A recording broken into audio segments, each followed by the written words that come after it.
اس عنوان کو جس پہ گندگی لکھی جاتی ہے، ان اخباروں کو، ان چیزوں کو جس پہ گند لوگوں کے دلوں میں. وہ انڈیا کی ایک وزیر اعظم عورت گزری تو کسی نے اس سے کہا کہ پاکستان نے تو تمہیں شکست دی ہے، تم جیت نہیں سکے بڑا ملک ہو کے. کہنے لگی کوئی بات نہیں، تھوڑا وقت ٹھہر جاؤ، ہم ان پر تہذیبی یلغار کریں گے، ان کے گھروں میں ننگا ناچ کریں گے، یہ گندی تصویریں دیکھیں گے، یہ گند میں الجھ جائیں گے. اور جو قوم گند میں الجھ جایا کرتی ہے وہ پھر کسی سے لڑنے کی طاقت نہیں رکھتی، اس کے اندر ڈٹ جانے کی ہمت نہیں ہوتی، اس کی غیرت کے جنازے نکل جاتے. دل کرتا ہے جل جائے وہ جل جائے جہاں سے برائی پھیلتی، تباہ ہو جائے وہ علاقے جہاں سے گند ہوتا ہے. لوگ گند کی کمائی کھاتے ہیں، گند کی. ایکٹروں کے ساتھ کھڑے ہو کے فوٹویں کھچاتے ہیں اور گناہ پہ فخر کرتے ہیں، اور گندے لوگ کہتے ہیں اللہ کا فضل ہے ہم گند پھیلا رہے ہیں. ثم معاذ اللہ، لوگ گناہ پہ فخر کرتے ہیں چوکوں چوراہوں میں. محمد بن قاسم آئے ہندوستان پہ راجہ دہر کے مقابلے میں، نوجوان میری طرف دیکھے اور صحیح ہو کے بیٹھے، خاصے صحیح ہو کے بیٹھے، تقریر نہیں کر رہا، جذبات کا میرے جذبات سنے، دل کے پھپولے جل رہے ہیں حسینے کے داغ سے. اللہ کی قسم روح کی گہرائی سے بات کر رہا ہوں، وہ بات کر رہا ہوں جو سینہ کہہ رہا ہے کہ پھٹ جائے اور کہنا نہ پڑے. قرآن و حدیث پڑھتے ہیں اور پھر اپنا حال دیکھتے ہیں تو لگتا یہ ہے کہ عذاب قریب آ گیا ہے، لگتا ہے زمین پھٹنے والی ہے، آسمان گرنے والا، لگتا ہے قریب آ گیا ہے سارا کچھ. سمجھے کہ عرض کر یہ بات اگر آپ سمجھ گئے تو قیمت وصول ہو گئی. اس کو سمجھ گئے تو سمجھ لیں آپ کے مزاج کے اندر اللہ نے تبدیلی پیدا کر دی. محمد بن قاسم 18 سال کا جوان، ایک عورت کی عزت پر راجہ دہر ہندو نے حملہ کیا، محمد بن قاسم بچانے آئے. جب ہندوستان آئے فوج تھوڑی تھی، علاقہ تھوڑا تھا، راجہ دہر کی فوج بہت زیادہ، اور پھر اپنا عرب چھوڑ کے یہاں آ کے ہندوستان میں اس کے علاقے میں اس پہ حملہ کرنا، حالات خراب تھے.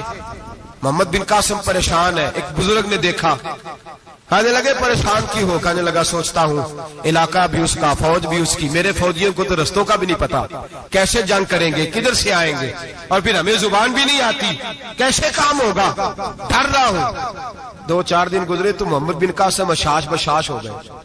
اور بزرگ کہنے لگے خیر ہے، بڑے مطمئن ہو گئے ہو. کہنے لگے بس راجہ دہر ہم سے مقابلہ نہیں کر سکتا، راجہ دہر ہمارے مقابلے میں کھڑا نہیں ہو سکتا. وہ گرا کے گرا، وہ لڑکھڑایا کے لڑکھڑایا، ریزہ ریزہ ہو جائے گا. آپ کو کیسے خوشخبری مل گئی؟ کہنے لگے مجھے پتا چلا ہے کہ راجہ دہر ذہن کا گندا ہے، وہ تو چچا کی بیٹی کو نہیں چھوڑتا، ماموں کی بیٹی کو نہیں چھوڑتا، خالہ کی بیٹی کو گندی نظر سے دیکھتا ہے. جس کا ذہن گندا ہوتا ہے وہ کسی کا مقابلہ نہیں کر سکتا. ہمیں فتح ہوگی، فتح، وہ گرے گا. وہ بزرگ کہتے ہیں میں سمجھ گیا کہ واقعی سے فتح ہوگی. آج کشمیر کیوں آزاد نہیں ہو رہا؟ فلسطین میں آگ کیوں لگی ہوئی ہے؟ مسلمان جب تک ذہن کا گندا ہے کمزور ہے، جب تک ذہن کا ناپاک ہے کمزور ہے.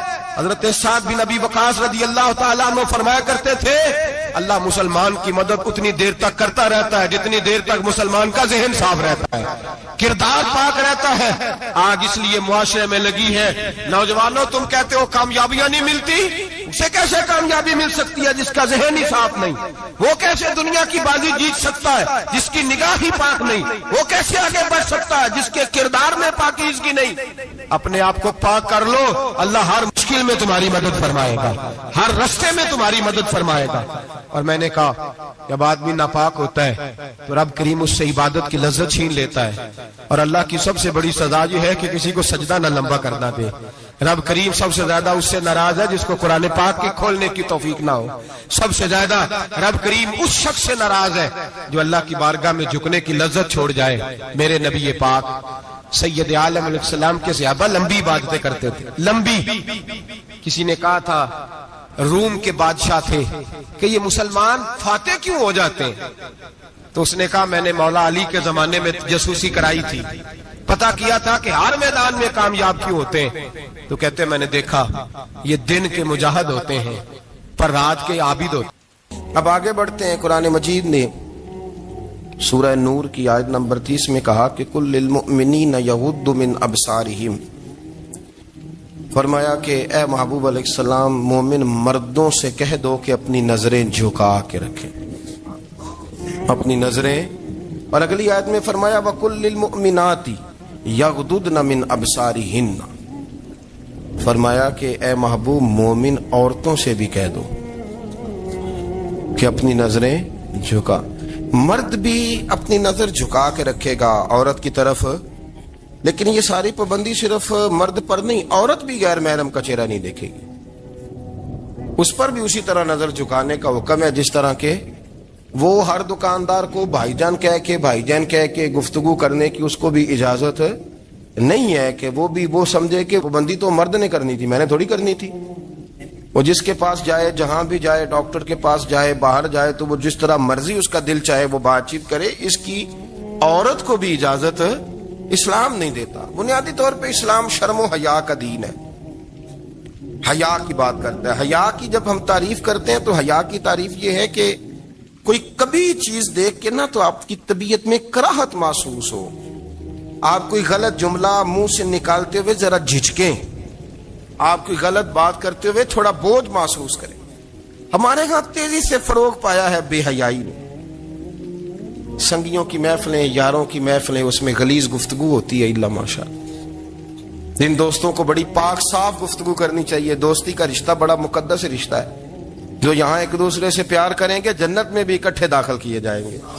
شرط یہ ہے کہ پیار اللہ رسول کی رضا کے لیے ہو، لیکن اس کے اندر اگر آپ کی گفتگو کچی ہو، کمزور ہو، فحاشی والی ہو، عریانی والی ہو. وہ ہمارے ہاں تو اب اس کو لوگ فیشن سمجھتے ہیں، اس کو مردانگی کی علامت سمجھتے ہیں کہ وہ جی ساری باتیں جی وہاں ہو گئیں اور جس کا جو جی چاہا اس نے کہا. آپ جب حیا کے دائرے میں ہوتے ہیں تو آپ خود بھی سکون محسوس کرتے ہیں. دیکھیں نا، آپ کو نیند سکون سے کہاں آتی ہے؟ جہاں کمرہ بند ہو، چاروں جانب دیوار ہے، اوپر چھت ہے، خالی دروازہ بھی کھلا ہوا ہونا تو جب بندہ سکون لینا چاہتا ہے تو کہتا ہے یار ذرا دروازہ ذرا بند کر دو. وہ اچھی طرح اپنے آپ کو چھپا لیتا ہے نا حیا کے پردے میں، تو اللہ اسے سکون عطا کرتا ہے. اور جو اس سے بھی زیادہ ٹھنڈی نیند میں جانا چاہتا ہے وہ کہتا ہے لائٹ بھی بند کر دو. اب وہ مکمل طور پہ سمجھتا ہے کہ میں چاروں جانب سے چھپ گیا ہوں، اگر میں کھل کے بھی سو جاؤں گا تو میرا چونکہ پردہ قائم ہے تو مجھے کوئی دشواری نہیں ہو. آپ جب چھپ جاتے ہیں، جب آپ حیا کے اندر سمٹ جاتے ہیں، جب آپ چادر کے اندر آ جاتے ہیں تو آپ بہت ساری جگہوں پہ آسانی محسوس کرتے ہیں. تو حیا تو آپ کو سکون دیتی ہے، حیا تو دل کو راحت دیتی ہے. میں بڑی ذمہ داری سے بات عرض کرتا ہوں، قرآن مجید نے نا ایک مقام پہ مذاق کو، ایک مزاح ہوتا ہے خوش طبی، وہ نہیں، مذاق اڑانا. قرآن پاک نے نا مذاق کو ایک جگہ پہ جاہلوں کا طریقہ بھی قرار دیا. بنی اسرائیل کے لوگوں سے حضرت موسیٰ نے کہا کہ گائے ذبح کرو اور ایک ٹکڑا مقتول کو مارو، زندہ ہو کے خود بتا دے گا مجھے کس بندے نے قتل کیا. تو کہنے لگے آپ ہمارے ساتھ مذاق کر رہے ہیں. تو قرآن مجید کہتا ہے کہ حضرت سیدنا موسیٰ علیہ السلام فرمانے لگے اعوذ باللہ ان اکون من الجاہلین. فرمانے لگے میں اللہ کی پناہ مانگتا ہوں کہ میں جاہلوں میں سے ہو جاؤں. یہ مذاق کرنا تو جاہلوں کا طریقہ ہے. اگر آپ کی زبان سے بے حیائی کا جملہ نکل گیا، اگر آپ کی زبان سے بے حیائی کا جملہ نکل گیا، آپ نے کہہ دیا کہ ہم آزاد لوگ ہیں، جو مرضی کریں گے، جو مرضی کہیں گے، جو ہمارا دل میں آئے گا کریں گے، تو پھر تو لوگ آپ کا وہ حشر کریں گے کہ آپ سے برداشت ہی نہیں ہوگا. جس کا لوگ مذاق بنا لیتے ہیں اور جو مذاق بن جاتا ہے پھر اسے کچھ جینے دیتا ہے. آپ حیا کی چادر میں چھپیں گے تو بچیں گے. اگر آپ نے اپنا مذاق بنوا لیا یہ کہہ کے کہ میں نے مرضی کرنی ہے، پھر یاد رکھنا چھپنے کو جگہ نہیں ملے گی، پھر تکلیف میں آ جائیں گا، پھر بہت بڑی اذیت کا شکار ہو جائیں. شرم و حیا، عرب کے اندر جو کنواری لڑکیاں تھیں ان میں بڑی حیا ہوتی. الحمدللہ میں بڑے فخر سے کہتا ہوں کہ میرے پنجاب کی، میرے پاکستان کی بیٹیاں بھی 20 دفعہ ان کا ابا کہے تیری شادی کرنی ہے تو وہ آنکھ نہیں اٹھا پاتی آج بھی. یہ تو وہ چند لوگ ہیں جو کہتے ہیں ہم ہائی کلاس ہو گئے، ہمیں نہیں پتا کہ وہ روشن خیال ہو گئے ہیں کہ روغن خیال ہو گئے، پتہ نہیں کدھر چلے گئے. ورنہ ہماری بیٹیاں آج بھی جب ان سے ان کا باپ، ان کی ماں بات کرتی ہے تیری شادی کی، تو وہ تو شرم کے ساتھ پچھلے سے پچھلے کمرے میں چھپتی ہیں. یہ اللہ نے فضل کیا ہوا ہے اس ملت پر. تو عرب کی لڑکی بڑی حیا والی ہوتی تھی، اس سے کوئی بات کرنی پڑتی تھی تو 20 دفعہ بات کی جاتی، پھر بھی وہ عورت چھپتی پھرتی تھی. حضرت عائشہ صدیقہ رضی اللہ تعالیٰ عنہ فرمانے لگیں میرے نبی پاک صلی اللہ علیہ وسلم عرب کی کواری لڑکیوں سے بھی زیادہ حیا کرنے والے تھے۔ قاضی اعجاز مالکی نے، شیخ عبدالحق محدث دہلوی نے، دیگر بزرگ جو سیرت نگار گزرے انہوں نے لکھا ہے کہ نبی پاک صلی اللہ علیہ وسلم کے اندر 100 مردوں سے زیادہ طاقت تھی، 100 مردوں سے زیادہ طاقت۔ اب جو بات کہنے لگا ہوں، جو نتیجہ دینے لگا ہوں، اس پر خاص توجہ آپ فرمائیں گے۔ ذرا فکری طور پر، نظریاتی طور پر ایک چیز کو سمجھیے۔ ہم سمجھتے ہیں کہ جوان لڑکا ہے جی جو مرضی کرے، عمر ہے جی۔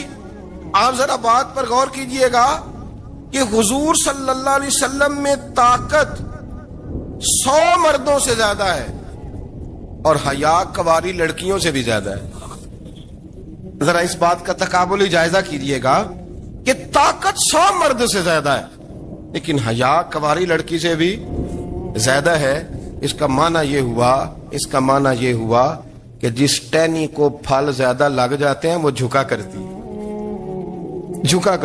تو حیا تو حسن ہے، حیا تو آپ کو پاک صاف کرے گا، حیا تو آپ کو نرالا کرے گا، انوکھا کرے گا۔ وہ ہمارے ایک دانشور ہے، مضمون لکھا، کئی باتیں بڑی پسند آتی ہیں۔ وہ کہتے ہیں کہ میری اہلیہ، ان کو بھی کسی نے مس گائیڈ کر دیا تھا، حالانکہ اچھی خاتون ہے، کسی نے مس گائیڈ کر دیا۔ وہ بھی سماجی اور ویلفیئر اور یہ خواتین کو شوق ہوتا نا بننے کا، تو وہ بھی سماج کے اندر اچھا مقام تلاش کرنے کے موڈ میں آ گئی۔ تو کہیں ایک دن جانا تھا تو بڑی بن سنور کے میرے ساتھ وہ گاڑی میں بیٹھ گئی۔ تو میں گاڑی میں، عورتوں کو یہ بھی مسئلہ ہوتا ہے نا کہ ہماری تعریف کرو، تو کئی دفعہ بعض مردوں بیچاروں کو جھوٹ بولنا پڑتا ہے، وہ زبردستی کراتی ہیں نا جی۔ اس میں گنجائش بھی دی ہے شریعت نے گنجائش دی ہے کہ کبھی بیوی کو راضی کرنے کے لیے خلاف واقعہ بات کرنی پڑے تو کر لینی چاہیے، تو وہ کراتی بھی ہیں۔ 3 موقع پر خلاف واقعہ بات کرنے کی اجازت ہے، واقعے کے خلاف بھی آپ بات کر سکتے ہیں۔ جنگ کے موقع پر 2 لوگوں کو صلح کرانے کے لیے اور بیوی کو راضی کرنے کے لیے کر لیں کوئی ایسی بات، بے شک اپنی طبیعت پہ جبر کر کے کر لیں، گنجائش ہے، اجازت ہے۔ وہ کہتے ہیں جب وہ گاڑی میں میرے ساتھ بیٹھی بن سنور کے، وہ تقاضا کرنے لگی کہ میں نے بڑے اچھے کپڑے پہنے ہیں پر آپ نے توجہ نہیں کرائی۔ وہ سیانا بندہ تھا، وہ چاہ رہا تھا کہ میری خاتون سمجھ جائے۔ وہ کہتے ہیں مجھے پتا تھا کہ بیچاری مس گائیڈ ہو گئی ہے، دل کی بڑی اچھی ہے، سیانی ہے، لیکن اس کو کچھ خواتین نے، کچھ لوگوں نے مل کے اس کو ذہن غلط کر دیا ہے کہ سماج میں نکلو، باہر جاؤ، کام کرو، فلاں کرو، اپنی مرضی سے جیو۔ تو میرے ساتھ گاڑی میں بیٹھی کہیں جانے کے لیے، تو مجھ سے کہنے لگی کہ آپ نے میری طرف توجہ ہی نہیں کی، آپ نے کوئی ذکر ہی نہیں کیا کہ میں کیسی لگ رہی ہوں۔ تو وہ کہتے ہیں میں نے اسے کہا کہ اگر تو ناراض نہ ہو تو پھر میں صحیح والی تعریف کر دوں۔ تو اس نے کہا کہ آپ کر دیں۔ تو کہتے ہیں میں نے درد سے اور خلوص سے اپنی بیوی سے کہا، خلوص کے ساتھ میں نے کہا میں تو روز گھر ہوتا ہوں، روز شام کو گھر ہوتا ہوں، اگر تو میرے لیے تیار ہوتی تو میں تیری تعریف کرتا، لیکن آج تو باہر جانے کے لیے تیار ہوئی، تو پھر ان سے تعریف کی امید رکھ جن کے لیے تو نے تیاری کی ہے۔ میرے لیے تیاری کرتی تو میں تو ہر شام تیرے پاس ہوتا ہوں۔ کہتے وہ میرے لفظوں میں درد تھا تو وہ بھی رو پڑی۔ تو کہنے لگی آپ گاڑی روک دیں، مجھے باہر جا کے کسی کو راضی نہیں کرنا، میں نے اسے راضی کرنا ہے جس کو رب کریم نے میرا شوہر بنایا اور میرے لیے منتخب کیا ہے میرے ماں باپ کو، میں واپس لوٹتی ہوں۔ یہ ایک پہلو ہے سلگتا ہوا، اس کو سمجھا جائے۔ رسول کریم صلی اللہ علیہ وسلم عرب کی کواری لڑکیوں سے زیادہ حیا والے تھے، کواری لڑکیوں سے زیادہ حضور حیا فرمایا کرتے تھے۔ جب خانہ کعبہ کی مکہ شریف میں تعمیر ہو رہی تھی نا، اہل عرب اس کو تعمیر کر رہے تھے، تو نبی پاک صلی اللہ علیہ وسلم اپنے چچا حضرت عباس کے ساتھ خانہ کعبہ کی تعریف میں مصروف تھے۔ تو عرب کے لوگ چونکہ لمبا کرتا پہنتے تھے پیروں تک، تو نیچے اگر کسی وقت کوئی چیز نہیں بھی ہوتی تھی تو کسی کو وہ نظر نہیں آتی تھی، چونکہ پردہ رہتا تھا، لمبا کرتا پہنا ہوا ہوتا تھا۔ تو جب بچے، سرکار کی عمر مبارک بھی ابھی تھوڑی تھی، تو اس طرح بچے جب نکلتے تو وہ کئی دفعہ اپنی تہمت اتار دیتے نیچے سے، اور کوئی مزدوری کرنے لگتے تو 3-4 طے کر کے تہمت کی کندھے پہ رکھ لیتے، جس طرح کبھی دیہاتوں میں لوگ کپڑا سر پہ رکھتے تھے کہ اوپر اگر کوئی وزنی چیز رکھیں گے تو وہ تکلیف نہیں دے گی۔ نبی پاک صلی اللہ علیہ وسلم بھی سب لوگوں کے ساتھ خانہ کعبہ کی تعمیر میں شامل تھے۔ تو حضرت عباس رضی اللہ تعالیٰ عنہ نے کہا حضور سے، ابھی اعلان نبوت بھی نہیں فرمایا تھا، بھتیجے آپ بھی تامد اتاریے، یہ صحیح مسلم میں حدیث موجود ہے، اور اس کو کندھے پہ رکھ لیجیے، آپ اینٹیں اٹھا اٹھا کے لا رہے ہیں تو ذرا آپ کو تکلیف نہیں ہوگی۔ تو سرکار دو عالم صلی اللہ علیہ وسلم سے یہ بات کہی، اور پھر جلدی سے حضور کی تہمت کو نکال کے نا، حالانکہ لمبا کرتا پہنا ہوا ہے، تو وہ جیسے ہی ان کے کندھے پہ رکھا اینٹیں رکھنے کے لیے، تو سرکار تو زمین پہ گر گئے، بے ہوش ہو گئے، آنکھیں آسمان کی طرف، اور پھر حضور پکار رہے ہیں آزاری آزاری آزاری، میرا تامت دے دو، میرا تامت دے دو۔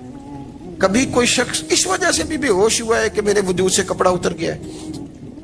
حالانکہ سرکار پر وہ بے ہوشی بھی نبی پاک کا وہ جو غلبہ ہے نا شرم و حیا کا، اس کی وجہ سے ہو، ورنہ تو حضور فرماتے ہیں کہ میری آنکھیں سو جاتی ہیں، دل تو میرا اس عالم میں بھی جاگتا رہتا ہے۔ تو سرکار زمین پہ تشریف لے آئے، آنکھیں میرا تامت دے دو، میرا تامت دے دو، تو جلدی سے انہوں نے تامت دیا تو حضور نے باندھ لیا۔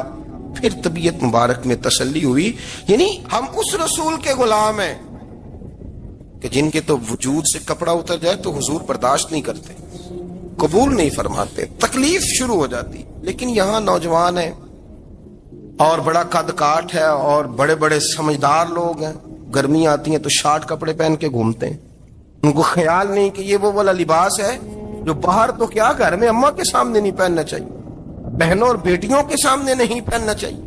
آپ کی گفتگو میں شرم و حیا ہو، آپ کے لب و لہجے کے اندر حسن ہو۔ آپ کو پتہ ہے نبی پاک صلی اللہ علیہ وسلم نے فرمایا میری امت میں سب سے زیادہ حیا کرنے والے عثمان غنی ہیں، عثمان غنی سب سے زیادہ حیا کرنے والے۔ آپ فرمایا کرتے تھے جب سے حضور کا چہرہ دیکھا ہے میں نے کبھی اپنی شرمگاہ بھی نہیں دیکھی، میں نے آنکھوں کا وضو نہیں توڑا، اور جب سے حضور کے دست مبارک میں میں نے بیعت کے لیے سیدھا ہاتھ بڑھایا تو پھر سیدھا ہاتھ میں نے کبھی گندگی کو نہیں لگایا۔ حیا تھی۔ آپ باتھ روم کے اندر بھی غسل فرماتے تھے تو کپڑوں سمیت کرتے تھے۔ کسی نے کہا حضرت جی واش روم کے اندر کیوں نہیں کپڑے اتارتے؟ آپ فرمانے لگے باہر بندوں سے حیا کرتا ہوں، اندر جاتا ہوں تو رب سے حیا آنی شروع ہو جاتی، وہ تو دیکھ رہا ہے نا۔ تو میں جو بات آپ کی خدمت میں عرض کرنا چاہتا ہوں اس کو آپ سمجھیے گا میرے عزیز، کہ شرم والا مزاج، گفتگو بھی شرم والی، آنکھیں بھی شرم والی، لباس بھی شرم والا، دوستی یاری بھی شرم والی، بہت ساری ایسی باتیں۔ دیکھیں نا آپ ذرا، میں نے کہا کہ باتوں کو سن کے گزر نہ جایا کریں، اس کی گہرائی پر غور کریں۔ حضور علم کا سمندر ہے، سرکار سے زیادہ علم دنیا میں کسی کے پاس موجود نہیں ہے، اور صحابہ کو موقع ملا ہوا ہے اس سمندر سے فیض لینے کا، لیکن ان کی حالت یہ ہے کہ حضرت علی المرتضیٰ فرماتے ہیں 14 دن گزر جاتے، حضور سے کوئی سوال پوچھنا ہوتا تھا پر میں شرم کے مارے نہیں پوچھ پاتا تھا۔ 14 دن بخاری شریف میں موجود ہے۔ ایک دن نبی پاک صلی اللہ علیہ وسلم نے پوچھا صحابہ سے کہ وہ کون سا درخت ہے جس کے پتے نہیں گرتے، اور وہ درخت اس طرح ہے جس طرح مومن ہوتا ہے، وہ درخت میرے مومن کی طرح بتاؤ۔ حضرت عبداللہ ابن عمر فرماتے مجھے پتا تھا کہ وہ کھجور کا درخت ہے، لیکن چونکہ ابو بکر صدیق بھی بیٹھے ہیں، عمر فاروق بھی بیٹھے ہیں، مولا علی بھی بیٹھے ہیں، عثمان غنی بھی بیٹھے ہیں، اتنے جید لوگ بیٹھے ہیں، تو مجھے حیا آتی تھی کہ میں کیوں جواب دوں۔ کہتے سرکار نے کئی دفعہ پوچھا، لوگوں نے کئی اور درخت بتائے، پر فرمایا تمہارا جواب درست نہیں ہے۔ آپ حیا کے اس پہلو پر غور کریں کہ سوال کا جواب آتا ہے، سوال کا جواب، یعنی مجھے سوال کا جواب آتا اور پھر میں دوں نہ، مجھے بدعزمی نہ ہو جائے گی؟ یہ کیسے ممکن ہے کہ میری رات گزر جائے مجھے پتا بھی تھا اور میں نے بتایا نہیں؟ بہت سارے لوگ آ کے بہت ساری باتیں بتاتے ہیں، بہت ساری باتیں وہ سمجھاتے ہیں، تو ہم غور سے ان کا چہرہ دیکھنے لگ جاتے ہیں، کہتے ہیں یار اس کا تو دعویٰ تھا کہ میں سمجھنے آتا ہوں، یہ تو ہمیں سمجھا رہا ہے، چلو الحمدللہ ہم سمجھنے کو تیار ہیں۔ لیکن میرے عزیز پتہ بھی ہے جواب کا، علم بھی ہے، لیکن فرماتے ہیں میری حیا نے مجھے اجازت نہ دی کہ میں جواب دوں۔ آپ فرماتے ہیں پھر حضور سے صحابہ نے عرض کی کہ یا رسول اللہ آپ ہی بتا دیں وہ درخت کون سا ہے، تو حضور نے فرمایا بھئی وہ کھجور کا درخت ہے۔ تو آپ فرماتے ہیں میں دل میں کہہ رہا تھا کہ الحمدللہ میرا جواب درست ہے، حالانکہ میں نے جواب دیا ہی نہیں۔ تو لفظوں میں حیا، جملوں میں حیا، آنکھوں میں حیا، اٹھنے میں حیا، بیٹھنے میں حیا، چلنے میں حیا ایک خوبصورت حسن ہے، اور نبی پاک صلی اللہ علیہ وسلم نے فرمایا جب تو بے حیا ہو جائے نا پھر تو آزاد ہے، پھر تو جو مرضی کا۔ پھر تو جو اس لیے بزرگ جب کسی کو بے حیا کہتے تھے نا، اللہ اکبر، اور جب کسی کو کہتے تھے نا یہ بے حیا ہے، تو لوگ سمجھتے تھے کہ کوئی ہلکی سی بات کر دی، لیکن ان کا معنی یہ ہوتا تھا کہ بس بھائی اب اس کے ساتھ کوئی کلام کرنے کی ضرورت ہے، اس کو اب اصلاح کی ضرورت نہیں، یہ بے حیا ہے۔ کیا معنی؟ کہ اب یہ جو اس کے دل میں آئے گا وہ کرے گا، جو اس کی طبیعت چاہے گی وہ کرے گا، اب یہ کسی پہلو بھی قابو آنے کو تیار بے حیا ہو گیا۔ بے حیائی بہت بڑا عیب ہے، اور جو لوگ کہتے ہیں کہ ہمیں بالکل آزادی ہونی چاہیے، ہمارا اپنا جسم ہے تو ہماری اپنی مرضی چلے گی۔ ایک وزیر صاحب ہیں، پتہ نہیں میں ان کو جانتا تو نہیں، انہوں نے سینٹ میں تقریر کی ہے، میں نے ان کی بات سنی ہے، اس نے کہا نہیں بھائی، جسم رب کا ہے تو مرضی بھی تو رب کریم کی چلے گی، اور مرضی بھی اللہ کی۔ یہ مجھے تھوڑا سا مسئلہ ہے جسم پر، کبھی کبھی مجھے کثرت سفر سے الرجی ہو جاتی ہے۔ میرے ساتھ لوگ نا دل سے پیار کرتے ہیں، شاید ہی کوئی اچھا ڈاکٹر ہو جس تک میرے سنگی مجھے لے کے نہ گئے ہوں، پر جسم اللہ کا ہے نا، مرضی بھی جب چاہے گا صحت دے گا۔ کیوں کچے کاموں میں لوگ پڑ گئے، کیوں غلط لوگ سوچ میں پڑ جاتے ہیں؟ یہ اسی کا ہے، اور جب وہ چاہے گا، آپ اس بات کو اچھے طریقے سے سمجھ لیں کہ جو اپنی مرضی چوکوں چوراہوں میں کر رہے ہوتے ہیں نا، جو مرضی گندمند، وہ جانور ہوتے ہیں، وہ جانور ہوتے ہیں جو نہ چونک دیکھتے ہیں، نہ گلی دیکھتے ہیں، نہ انہیں پتہ ہوتا ہے کہ جگہ کون سی ہے۔ وہ انسان، میں نے کہہ دیا جو میں نے کہنا تھا، میں نے کہہ دیا، وہ جانور ہوتے ہیں۔ اور جو کچھ انسان ہوتے ہیں نا، ان کے اندر کچھ نہ کچھ پھر شرم حیا بھی ہوتی ہے۔ وہ چوکوں چوراہوں میں وہ حرکتیں اور وہ کام نہیں کرتے جو جانور کرتے ہیں۔ ان کے لیے بڑے پردے ہوتے ہیں، ان کے لیے بڑی باتیں ہوتی ہے، ان کے لیے بڑا کچھ ہوتا ہے۔ جو بالکل آزاد ہو جائے، کوئی پتہ نہ ہو کس وقت کیا کہنا ہے کیا کرنا ہے، تو پھر وہ دائرہ انسانیت سے خارج ہو جاتا ہے۔ ہم آپ کو کیا دعوت دیں؟ آپ تو وہ باتیں کر رہے ہیں جو اسلام کا انسانیت کے حق میں بھی ٹھیک نہیں، آپ تو وہ والی باتیں کر رہے ہیں جن کا انسانیت بھی تقاضا نہیں کرتی کہ یہ باتیں ہونی چاہیے۔ لیکن ایک بات، میں تو جذباتی نہیں ہوتا، میں بڑے غور سے چیزوں کو دیکھتا ہوں، سنتا ہوں، اور نہ میں ان موسمی مینڈکوں کی۔ وہ مجھے عاطق صاحب کہنے لگے جی بڑے بڑے مولوی ایک بندے کے ساتھ بیٹھے ہوئے ہوتے تھے اور وہ روزے میں بڑے بڑے درس دیتا تھا، تو وہ بھی فلانی حرکتیں کر رہا ہے۔ تو میں نے کہا ہم نے تو پرانا کہا تھا کہ موسمی مینڈک ہے، تو پرانے کہہ رہے ہیں کہ اداکار ہے، تو وہ جہاں کاسٹ کریں گے وہاں وہ اداکاری کرے گا۔ آپ کسی مذہبی جگہ کر لیں تو وہاں کر لے گا، کہیں اور جگہ کریں گے تو ہم تو پرانا کہہ رہے ہیں۔ تو کسی کو کبھی سمجھ آتی ہے تو کسی کو کبھی اور جگہ جا کے سمجھ آتی ہے۔ ہم ان لوگوں سے پریشان نہیں ہوتے، کیوں؟ سن لیں، کوئی مایوسی نہیں، ان کے اندر جتنا زور ہے وہ لگائیں۔ یہ ملک بنا ہے رسول اللہ کے نام پہ، یہ اللہ نے تحفہ دیا ہے امت مسلمہ کو، یہ نبی پاک کے نام پہ بنا ہے، تو یہاں جھنڈا بھی وہی والا بلند ہونا ہے جو مدینے والے رسول کا جھنڈا ہے، اور یہاں وہی کام چلے گا جو نبی پاک نے بیان فرمایا۔ تو اس طرح کئی لوگ آتے ہیں، وہ شور شار کرتے ہیں، چلے جاتے ہیں۔ اتنے نہ پریشان ہوا کریں، بہت سارے لوگ تو بیچارے اس قابل بھی نہیں ہے کہ ان کا نام لیا جائے، مطلب اتنا ہم ان کو اہمیت دے دیں، ان کا ذکر کریں، ان کا نام لیں، ان کی بات کریں، وہ بیچارے اس قابل ہی نہیں ہے، مطلب سٹیٹس ہی نہیں ہے ہمارا، اتنے فارغ ہیں ہم کہ اب جو بندہ آئے گا کہانی چھیڑے گا تو ہم چھیڑ جائیں گے۔ اور بھائی اللہ کا فضل ہے، الحمدللہ تعالی، لوگوں نے بڑا شور کیا، اور بڑے زمانے سے دنیا شور کر رہی ہے، پر اللہ کے گھر مسجدیں بھری ہوئی ہیں، مسجدیں بھری ہوئی ہیں۔ ہماری بیٹیاں پردے کرتی ہیں، پردے کو پسند کرتی ہیں، وہ حجاب میں رہتی ہیں، وہ سمجھتی ہیں کہ ہمارا اصل حسن کیا ہے۔ تو یہ پراپوگنڈا پرانا چلا آ رہا ہے، اس کا اللہ کے فضل سے امت مسلمہ پہ نہ کبھی اثر ہوا ہے اور نہ کبھی ہوگا انشاءاللہ۔ کہ اگر مرد اور عورت زنا کریں اور اس سے حمل واقع ہو جائے اور وہ دونوں اب شادی کرنا چاہتے ہیں، تو کیا وہ شادی کر سکتے ہیں؟ اس بارے میں مرد عورت زنا کیے، حمل بھی نہ ثابت ہو، حمل نہ ہو، تب بھی افضل یہ ہے کہ دونوں کی شادی کرا دی جائے۔ اللہ تعالیٰ نے سورہ نور میں فرمایا ہے الزانی لا ينکح الا زانیۃ والزانیۃ لا ينکحها الا زان او مشرک وحرم ذلک علی المؤمنین۔ بعض علماء نے کہا ہے کہ زنا ثابت ہو گیا تو پھر صرف زانی ہی اس سے نکاح کر سکتا ہے، پاک باز آدمی ایسی عورت سے شادی نہ کرے۔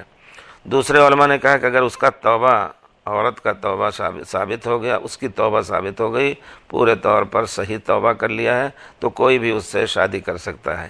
لیکن سیاق آیت اور علماء کے اقوال سے معلوم ہوتا ہے کہ زانی اور زانیہ دونوں نکاح کر لیں، وہی افضل ہے، تاکہ ان کی آپس کی عزت چھپ جائے۔ خدا نخواستہ دوسری جگہ جا کر کے اگر وہ کرے گی، زنا واضح ہو گیا ہے، شوہر ہو سکتا ہے رات دن ستائے اس کو اس معنی میں کہ تم ایسی تھی ویسی تھی، تو افضل یہی ہے۔ اور اگر حمل بھی ہو گیا تو اور ہی زیادہ افضل ہے کہ وہ دونوں اکٹھا ہو جائیں تاکہ بچے کو سمیٹ لیں۔ رہ گئی بات مسئلے کے طور پر کہ وہ بچہ اس زانی کی طرف منسوب ہوگا یا کس کی طرف منسوب ہوگا، صحیح مسئلہ یہ ہے کہ زنا کی بنا پر لڑکا اس کی طرف منسوب نہیں ہوگا اسلامی حکومت میں یا اسلامی قوانین میں، البتہ وہ ماں کا بیٹا ہے، نام اس کے باپ کا کچھ اور رکھ دیجئے، ابن ام ہی بھی کہا جا سکتا ہے، اس کی ماں کا نام اگر فاطمہ ہے ابن فاطمہ، جیسا کہ تاریخ میں بہت سے لوگوں کو ابن سمیہ کہا گیا، جن کے بارے میں تھا کہ جاہلیت میں ان کے ماں سے کسی نے زنا کیا تھا، تو وہ جو ہے ماں کے ساتھ رہے گا۔ دوسری اولاد بھی پیدا ہوگی تو وہ اولاد اس کے لیے محرم ہوگی، کیونکہ ماں کا اسی ایک پیٹ سے نکلا ہوا ہے۔ تو اس طرح اس بچے کو سمیٹنے کے لیے بھی دونوں شادی کر لیں اور پھر آئندہ دونوں کی عزت اپنی محفوظ ہو جائے۔